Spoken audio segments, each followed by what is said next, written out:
Hello दोस्तों, आप सभी के लिए मैंने यूट्यूब पे अपना चैनल बनाया है। जैसा कि मैंने आप सभी से प्रॉमिस किया था कि एलएलबी का एग्ज़ाम होने से पहले मैं यूट्यूब पर आप सभी के लिए सेमेस्टर एग्ज़ाम के subject wise subject 20 question complete करवाऊंगी और आंसर राइटिंग भी करवाऊंगी, जिससे आप सभी को कम समय में हमारे सेमेस्टर एग्ज़ाम की तैयारी करने में काफ़ी मदद मिलेगी।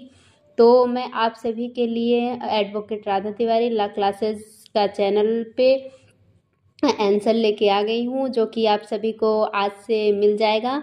हमारा जो पहला प्रश्न है, जो कई बार एपीएस यूनिवर्सिटी द्वारा पूछा गया है और कई बार आया भी है, ये इम्पोर्टेंट क्वेश्चन है। तो हम आज स्टार्ट करेंगे व्यवहार प्रक्रिया संहिता से। पहला क्वेश्चन है अभिवचन। अभिवचन से आप क्या समझते हैं, इसके आधारों के बारे में हम बताएंगे, इसके तत्व क्या हैं और इसके क्षेत्राधिकार हैं, हम उसकी चर्चा करेंगे।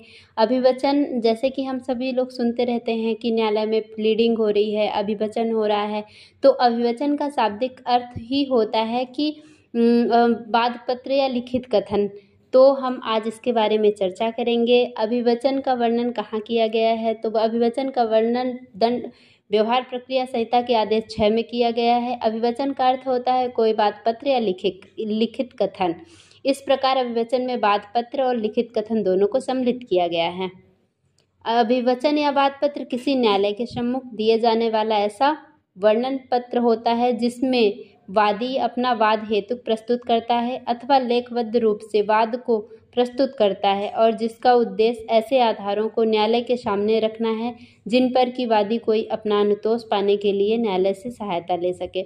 जैसा कि मैंने आप सभी को पहले से ही बताया है कि जो अभिवचन है वो न्यायालय के समक्ष आवेदन, अर्जी या जो हम लोग प्रार्थना पत्र लिखते हैं उसी को कहा जाता है। न्यायालय के समक्ष हम अपने बात को प्रस्तुत करने के लिए लिखित रूप से आवेदन लगाते हैं, जिसे अभिवचन कहा जाता है। अभिवचन का उद्देश्य न्यायालय के सामने हमारे वादों को रखना है और जो वादी हैं, हम वादी को जो क्षति हुई है उसका अनुतोष प्रदान करने के लिए न्यायालय में रखने की सहायता का माध्यम अभिवचन है।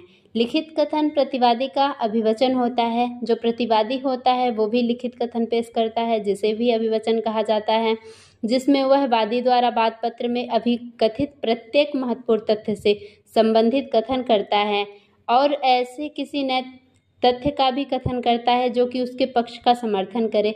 जो प्रतिवादी होगा वो भी लिखित कथनों को सम्मिलित करेगा अभिवचन के रूप में, तथा जो वादी द्वारा लिखित कथन नहीं पेश किए गए हैं वो अपने समर्थन में, अपने वाद को मजबूत करने के लिए वो उसको भी सम्मिलित